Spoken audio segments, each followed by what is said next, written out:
స్వాగతం శుభ స్వాగతం.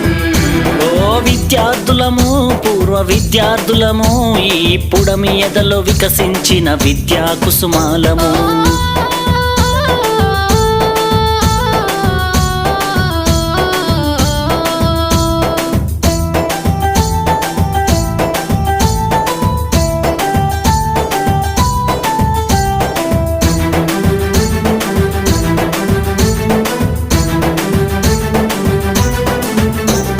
చదువులమ్మ ఒడిలో నేర్చిన బుద్ధులు, వెలుగును ప్రసాదించి నడిపిన మా గురువులు, ఆటల పోటీలో ఆడిన ఆటలు, విజయం సాధించి పొందిన బహుమతులు, మము భావి భారత పౌరులు చేయాలనే లక్ష్యంతో అల్లర్లే చేయకుండా అదుపులోన మమ్ముంచి, మము బెత్తముతో దండించి క్రమశిక్షణలో